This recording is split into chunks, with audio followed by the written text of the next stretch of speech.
Hello, and welcome to a more perfect podcast. Over the course of history, nations change. In the space of 100 years, Rome was transformed from a republic with democratic institutions into an empire under the control of one man. In 1917, Russia was transformed suddenly into a government led by deluded utopians known as the Soviets and became the United Soviet Socialist Republic. Millions would die before it ended. In 1949, China became the country we now know as the People's Republic of China, under the Chinese Communist Party, under Mao Zedong. Indeed, nations can change. Today, America faces that change. Today, America faces the most terrifying threat to our nation since its inception. Every so often, we come up against the test of who we are as a country, and we have to answer it. This is the time. We are called to answer the test that we have been given by this age. We are called to preserve our way of life, preserve our normalcy in the face of those that wish to reject reality and supplant their ideology. What I am talking about is known, at least on the street, as the culture war. Everybody seems to have realized that we're going through a culture war right now, the present day. And then some people realize that the radical leftists have subverted, destroyed, and then are using our institutions of American life. Think the big banks, think big tech, think the CDC. They're using our institutions of American life to enforce their corrupt agenda of liberation. How else do you explain the CDC declaring racism a public health threat? Yes, indeed, nations can change. And it seems like nowadays, even if you don't know we're going through a culture war, or that the left has been subverting and then gutting and then using our institutions for a while now, even if you don't realize all those things, everyone's realized that nowadays something that is normal, A-okay, one day will be a flashpoint in our culture war the day after. Who would have thought that being a police officer, something up until 2020 was largely taken for granted in American life, would become something so demonized? Of course, it was always demonized by a small segment of the population, and intrinsically, Americans are distrustful of the government. But by and large, we like our cops. So who would have thought that such a large segment of the population would come to demonize them? Something normal becomes something abnormal. Everyone has to have noticed that by now. You see, if you really want to know the truth, America's going through a cultural revolution. A cultural revolution alike to what China went through under Mao Zedong. There's a reason why I mentioned China earlier. This episode is going to tell you how what we're going through right now in America, at the present moment as I speak, is a mirror image of what China went through under Mao. And we'll also discover that these cultural revolutions don't end well. These cultural revolutions end in hell on earth. Before we get into all of this cultural revolution stuff and the gist of this episode, I've got to remind you guys really quickly, I'm sponsored by Surfshark VPN. If you want to secure your internet and anonymize your web browsing, check out Surfshark VPN with the link in my podcast description. You get 81% off if you click the link and purchase Surfshark VPN in my podcast description, your internet could be being spied on right now. You need to anonymize it as soon as possible. So get Surfshark VPN and support the show. As I was saying, cultural revolutions end with hell upon earth. In fact, if you were to ask me what is socialism, I would say 2 words: raising hell. Because that's what they do. That's what happens when you seek to place heaven upon earth. You seek to defy the inequality of nature and make everything equal under the sun. This is what happens when you try to play God. Yes, there's something incredibly dark and incredibly sinister about socialism, much more terrifying than what they'll tell you on Fox News or what you'll hear anywhere. There is something deeper about socialism than anyone realizes. It believes that we don't exist apart from what we're born into. And if we just change things, if we just strip away the contradictions, that we can achieve utopia. Socialism is a utopian delusion. It is optimism as a political project. And socialism, as was written in a fantastic book titled The World Turned Upside Down by Yang Jisheng, socialism as a form of collectivism is predicated on the obliteration of the individual and can be achieved only through the evil of coercion. Yes, indeed, nations can change. The evils of socialism present such a lure to those who are unaware of what it is that it comes in many forms and it attacks in many ways. It's so antithetical to the reality that you and I know that, quite frankly, we can't imagine it until we look back in history. We can't imagine how something like this would be implemented until we look back in history. A cultural revolution is a strategy of socialism to implement itself upon the population by attacking what makes that country itself. By attacking history, by attacking literature, by attacking art, by attacking everything that makes America America, a cultural revolution is realized. Indeed, a cultural revolution is not a hard revolution with, tanks, Molotovs, guns, etc. No, a cultural revolution is much more sinister, as is the system which it seeks to implement. As socialism is sinister, so is the method by which it uses to inject its viral DNA. So what is this injection method? What is this sinister method by which the totalitarian, murderous system of utopian socialism asserts itself? Well, the cultural revolution, the term cultural revolution refers to a period in China's history under Mao. As I said earlier, Mao had a cultural revolution, and what we're going through now mirrors what happened. So, to explain what a cultural revolution is, we need to understand a little bit of Chinese history, and only a little bit.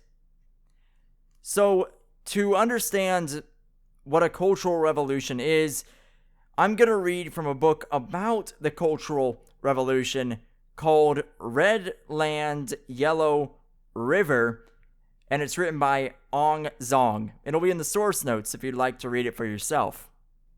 So, Zong writes about the Cultural Revolution and his own experience going through it. And in the book, he writes this. See if you can gather a definition of what a cultural revolution is from this passage. He writes, in 1949, Mao Zedong and the Chinese Communist Party overthrew the existing regime and created the People's Republic of China. Mao set about to completely transform the entire country. He wanted to take land from the landlords and distribute it to the people. He wanted to bring all business and industry under the control of the state.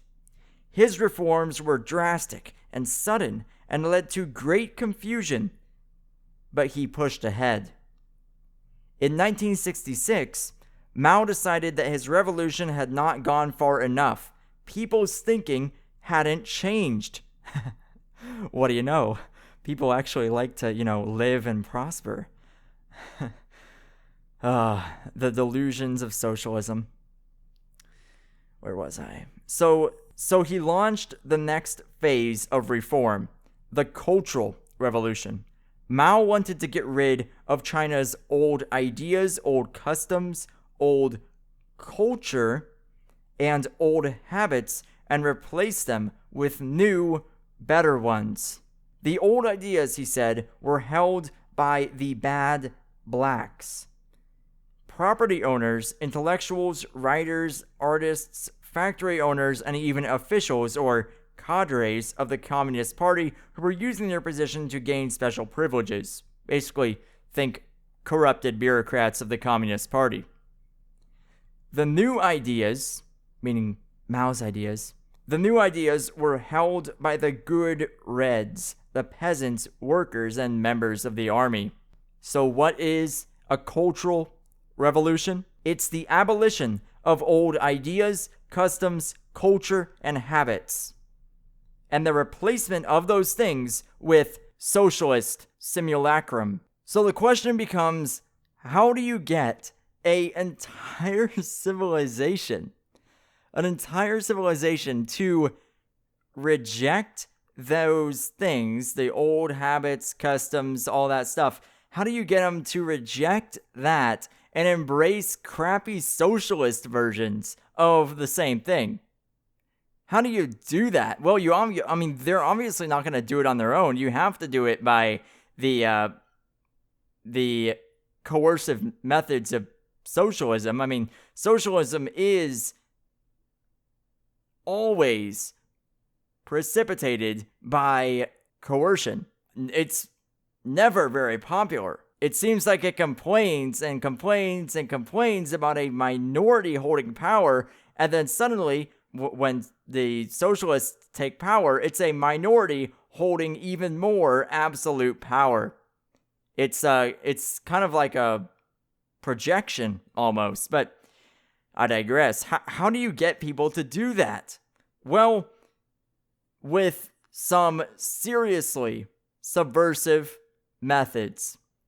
You see, according to this book, Mao saw young people as the future of his revolution. They were loyal, brave, energetic, and idealistic. They would join together and build a new China where selfless, hardworking citizens put aside their individual needs for the good of the group. Right there you see the rejection of human nature. They're not taking into account that some people are greedy, some people want to take advantage of others, some people are not nice. They're rejecting the individuality of human nature and viewing humans as not human beings, but able to be manipulated by the surroundings. But it's a significant thing that Mao used the college students to effectuate his revolution. The college students were called the Red Guards. As Peggy Noonan wrote in Get Ready for the Struggle session on March 7th, 2019, Mao unleashed university and high school students to weed out enemies and hold them to account. The students became the paramilitary Red Guards. They were instructed by the party to clear away the evil habits of old society and extinguish what came to be known as the Four Olds. Again, old ideas, customs, habits, and culture. Sweep away all monsters and demons, the state newspaper instructed them. And with a vengeance, they did. What do you see today on college campuses in America? What do you see in the YouTube videos with the pink-haired people? Where does it take place? Where do those videos usually take place? Where does Steven Crowder go for his Change My Mind videos?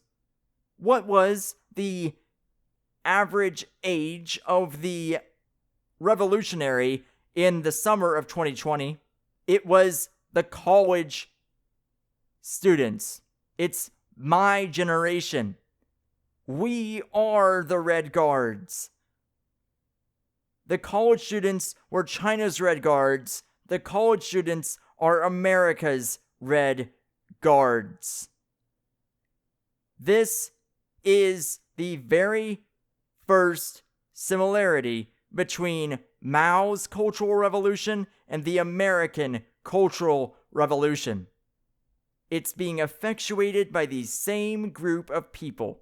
The college students, the disassociated from society, the easily impressible.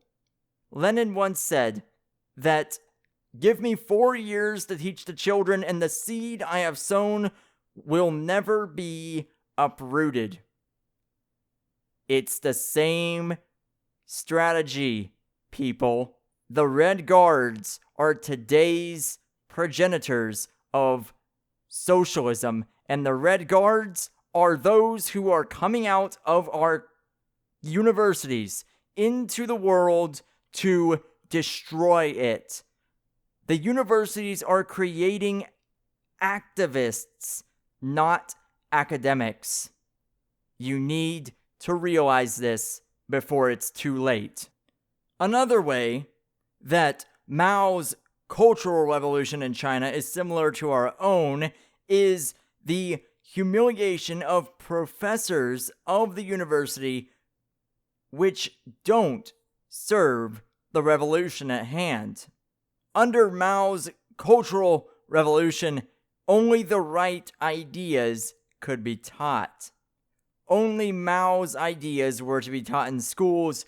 If you weren't teaching sufficient socialist ideology and applying that ideology as a lens to whatever you were teaching, you weren't teaching. You were being a counter-revolutionary and thus had to be taken down and destroyed. If you haven't seen it already, you should really watch the Evergreen State College documentary. I mentioned it in my episode with Evan from the University of Florida. It's a really good one, and it shows a struggle session literally happen within the story. I mean, you see this professor get cornered just right in front of your eyes, and there's nothing you can do, and it's really hard to watch. The struggle session is another way in which the Cultural Revolution is very, very similar to what America is going through. In The Cultural Revolution Comes to North America by Anastasia Lin, she writes, "China did not become a tyranny overnight. Too many good people in my father's generation chose not to stand up for their neighbors, friends, or even family members when they were under attack. They learned to obey instead of challenge, to pick sides rather than think for themselves. They assented to obvious lies because they did not want the mob to turn on them next. Such practical-minded decisions to place reputation and safety above truth allowed evil to accumulate. Personal compliance became collective complicity, and China was lost to totalitarianism. Don't let it happen here." She wrote that about North America. in 2019. What does that tell you about the cultural revolution happening in the United States? It's real, all right. As Peggy Noonan writes in Get Ready for the Struggle session, also in 2019, in the struggle sessions, the accused, often teachers suspected of lacking proletarian feeling, were paraded through streets and campuses, sometimes stadiums. It was important always to have a jeering crowd. It was important that the electric feeling that comes with the possibility of murder be present.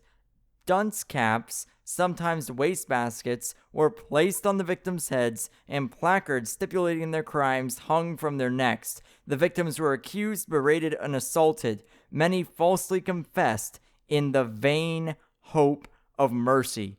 Never apologize for something you didn't do. Were any guilty? It hardly mattered. Fear and terror were the point. A destroyed society is more easily dominated. The air is full in America. The air is full of accusation and humiliation. We have seen this spirit most famously, she writes, on the campuses, where students protest harshly, sometimes violently, views they wish to suppress. Social media is full of swarming political and ideological mobs. In an interesting departure from democratic tradition, they don't try to win the other side over. They only condemn and attempt to silence. The Cultural Revolution is now. Another similarity between Mao's Cultural Revolution and America in 2021 is the renaming of streets to serve revolutionary ends. If you live in Washington, D.C., you're well aware of Black Lives Matter Square Plaza. There was a street that was renamed. It was made worldwide news. There's also a street in Tallahassee, Florida that was painted over. It was an intersection that was literally made a Black Lives Matter mural. All right? They're everywhere. They renamed the streets. They renamed the intersections. They renamed everything. Why did they do this? Because old customs, habits, culture, the old way of life must be destroyed. The institutions make the man. There is no such thing as human nature. If we change what's around you, you will change, or at least they think. That's the internal impetus behind things like changing a street name. Colloquially, you would call that brainwashing. The fourth, or I think it's actually fifth, because I already went over struggle sessions. The fifth similarity is one of the most chilling ones, honestly, in my personal opinion. It's year zero. Year zero. So, if you seek to uproot everything about a country, everything about the current world, everything is problematic and must be replaced, you need to start from the beginning, from a year zero. And year zero is a concept that actually isn't necessarily from the Cultural Revolution in China. No, rather it's from way earlier. Year zero has been, to my knowledge, a concept since the French Revolution. Yeah, we're going way back now. As Frank J. Yacenda writes in When They Come for Your Eyeglasses, Cultural Revolution in America, published on July 8th, 2020, he writes, suddenly every historic figure ranging from George Washington to Christopher Columbus, from Teddy Roosevelt to Thomas Jefferson, from Andrew Jackson to Abraham Lincoln, the great emancipator himself, has been targeted for erasure from the national record without sanction of any democratic process. This is a hallmark of cultural revolution wherever it occurs, wiping out history and declaring a new year zero, the starting point of the revolution. It is disturbing to watch the inflamed furor of the crowds in the streets of America and their drive to destroy all remnants of history, in essence, declaring a new year zero, and then to compare it with the inflamed furor of the crowds in Mao's Cultural Revolution, or the boy soldiers of the Cambodian Terror, or that of many social spasms that have torn apart other countries and societies. This should give pause to anyone with even the vaguest appreciation for history or fear of the dark places where cultural revolutions lead. This is evil. True evil. They don't just want to take power. It's not just about power. It's not just about your country.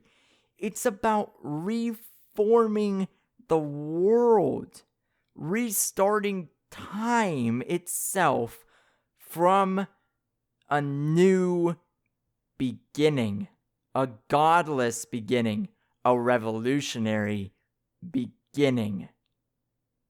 Tearing down the statues is not just relegating those things, which should, according to them, be in the dust heap of history. It's a lot bigger than what they'll tell you. Yes, indeed, nations can change. Tearing down the statues is yet another similarity between Mao's hell and our fire. Tearing down statues is formally known as iconoclasm. Iconoclasm is let me just explain the impetus behind it, like I explained the impetus behind the changing of the street names, right? That's the changing of the society to change the man. Okay, so the impetus to tear down the statue, right? There's something deeper going on there. It's that they want to destroy that idea, right? They want to destroy that idea of the thing and restart from year zero. So the reason that this is significant is that to destroy an idea is much more than destroying a statue. It's much more than destroying a book. It's much more than destroying a business. It's much more than destroying a physical object. No. To destroy an idea eventually means to destroy a believer. Not that anybody believes in the Confederacy anymore, unless you're a deranged racist that wants to return to that horrific era in which human beings were enslaved. No, I don't think anybody believes in the Confederacy anymore. But what other statues were destroyed? What other statues were called colonizers? George Washington, Thomas Jefferson was called racist. Christopher Columbus was called an enslaver. This myopic view of history seeks to destroy ideas, and it never ends well. To destroy a believer is the final step of those with a myopic view of history and an engine for total destruction. Iconoclasm is a prelude to woke horrors. Be warned. Well, just in case all this wasn't enough for you to say, hey, I think there's a cultural revolution going on in this country, why don't you just hear it explicitly? You see, the founder of Black Lives Matter was literally, I cannot make this up, honored that her book was compared to Mao's Little Red Book. Don't believe me? Why don't you just listen for yourself. I was at the art publications table today, and I was speaking to this young person from Arizona who's trying to fight SB 1070. And he grabbed a book and he said, it's like Mao's Red Book. And I was like, man, that's what I was thinking. And it was just really cool to hear him make that connection. I was like, how about you buy like 10 to 15 of these books and you all have like a youth like organizing group where you talk about it and you really try to engage this. And we can just we need to build off of this. And so that leads me to a point that I actually wanted to kind of focus on today, which is I think I have a really important role in speaking to youth. I have, maybe it's because I came in the movement at 17 and a half, so I have like just a knack for knowing how to organize young people into this organization and kind of teach them this politic and then hear them now organize other people. I mean, obviously there's a lot there. First, you see that indeed, it really is young people being the frickin' Red Guards. Second off, they're literally Red Guards. Yes, she's honored to be compared to the man that killed tens, if not hundreds of millions of people. The death count is still undetermined. This is who we're dealing with. This is the threat to America. And it never changes. Over and over and over. From then, under Mao, to now, you hear about privilege. Yeah. Mao himself wrote about privilege. I bet you didn't know that. Well, now you do. Mao Zedong wrote about Han chauvinism. Han chauvinism was, well, first you need to know what Han Chinese are. Han Chinese are the dominant racial group in China. They are like white people in the United States, okay? They're the majority of the population. And China dealt with its own race issues throughout its history, right? The United States is unique in its race issues, but China dealt with its own. Well, China rejected white supremacy, or Han chauvinism. It's the same thing, interestingly enough, along the same lines. Oh yeah, communism. Communism never changes. One of the final similarities between the Cultural Revolution and the American Hell is that both the Cultural Revolution in China and the Cultural Revolution in the United States are radically anti-capitalist. We have a book called How to Be a Proletariat, How to Be an Anti-Racist, and woke propaganda everywhere telling us that capitalism is bad and that only the top 1% of the 1% benefit. There's no such thing as a good capitalist. We all serve the same system. There's no actual choices under this system. We have no real representation. It goes on and on and on. The critiques go on and on and on and on and on. They're literally endless because they've literally never stopped. Socialism never stops. It's a delusion. It's the biggest lie to ever hit the earth. I wish I could just keep talking about it, but I really want to stay focused on this episode. I know that a lot of this can seem overwhelming, but trust me, it's incredibly important to understanding our present moment. Well, let's just read a section from Ibram X. Kendi's How to Be an Anti-Racist and read exactly how they call capitalism racist.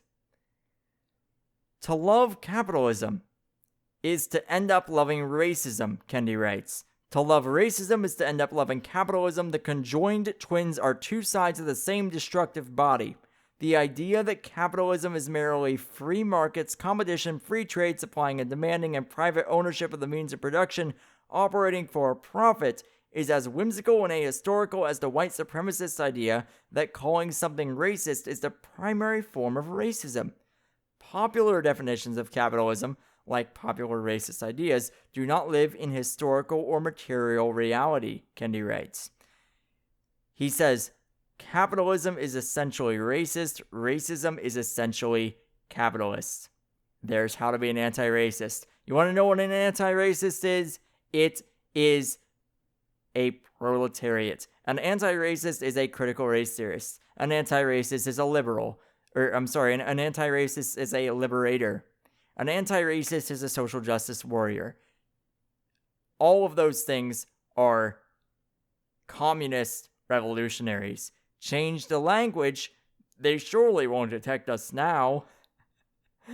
Oh my gosh, it's the same freaking lie, people. I went over that in the last episode. I'll say it again here. It's the same damn lie. Yes, capitalism is racist. Yes, capitalism is unequal. Yes, capitalism is oppressive. Yes. All day long, the critiques continue.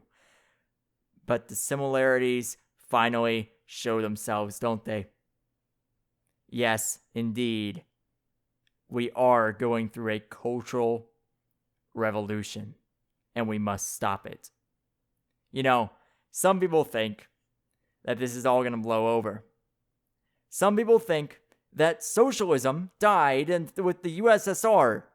Some people think that all the backwards nations now that hold socialism as their guiding principle, like Venezuela and North Korea, are pretty insignificant, and that socialism as an idea was widely discredited and just abandoned.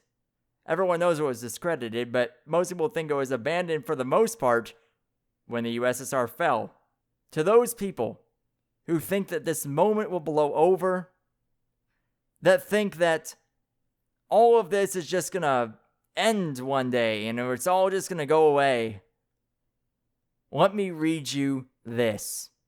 This is an excerpt from an essay by Roger Kimball titled The Death of Socialism. He writes, "But I cannot help receiving the news of socialism's death with a certain skepticism. For one thing, the fact that an idea has been so thoroughly discredited does nothing to render it impotent. It is part of the perversity of human nature that discredited ideas are often the most successful ideas. Then, too, I see little evidence that socialism's fundamental tenet, namely the ideal of equality, is on its way to the dustbin of history. The wheels of egalitarianism may grind away more slowly in liberal democratic countries than in communist ones, but grind away they do. It would be pleasant to think that in leaving history's bloodiest century behind, we have also left behind the passions that sparked its unprecedented carnage. But time and again, history has taught us that the hunger for equality is among mankind's most brutal passions. It is for this reason that I believe that the philosopher David Stove was correct when he identified bloodthirstiness as a central ingredient in the psychology of egalitarianism. Socialism will be conquered to the extent that egalitarianism is conquered. In the meanwhile, I fear that Stove is correct, that very far from communism being dead, as some foolish people at present believe, we can confidently look forward to bigger and better Marx's, Lenin's, Stalin's, Mao's, Kim Il-sung's, Pol Pot's, Cizescus, Bader-Meinhof's, Shining Paths, and all the rest. Indeed, socialism is not dead. Indeed, things like this don't blow over. And as I said in the beginning, indeed, nations can change. Stand up to it, or lose your whole country. You're watching it happen. You're watching it happen. Anyways, are you convinced? Do you believe that America is going through a cultural revolution? If you are convinced, then just to leave you with a little chaser here, perhaps you'd like to know how a cultural revolution ends. Well, Frank J. Yacenda has some more answers for us. He writes, no matter what their original motivations or justifications, cultural revolutions almost universally end in the wholesale slaughter of anyone not deemed sufficiently ideologically pure to those who wind up as the self-appointed leaders of the revolution. Liberté, égalité, fraternité. It's my butchered French. Some French guy's gonna get offended because I do have listeners in France, so I'm sorry. I don't even know how to say I'm sorry in French. My French is horrible. Liberty, égalité, fraternity. It means liberty, equality, and brotherhood, which sound like pretty good things to aim for, turned into repression, imprisonment, and death for many, both those on the wrong side of the cultural and political divide and just ordinary innocents who got in the way of the murderous tide. That's the French Revolution, by the way. That was their slogans versus what it actually turned into. It doesn't end there, though. Another example presents itself to us. The Red Terror of the Bolshevik Revolution. There is a reason I mentioned that in the beginning of this episode as well. The Red Terror of the Bolshevik Revolution executed somewhere north of 250,000 people, but by the time the Russian Civil War had run its course, the dead totaled at least 1.5 million, not counting the 3 million people who died of typhus just in the chaos of 1920 alone, or the tens of millions who died in the subsequent decades under the Soviets, into whom the Bolsheviks transformed. And then there was Chairman Mao's decade-long cultural revolution, which racked China from 1966 until 1976. Like all the other big social spasms, there is no agreement on the number of dead, and a million or two is considered a rounding error. But by China's own official numbers, nearly 2 million people died and another 125 million people were persecuted or struggled against in brutal, harassing, and often fatal struggle sessions in which their cultural impurities were challenged by the Red Guards and their peers, colleagues, students, tenants, and even their own children.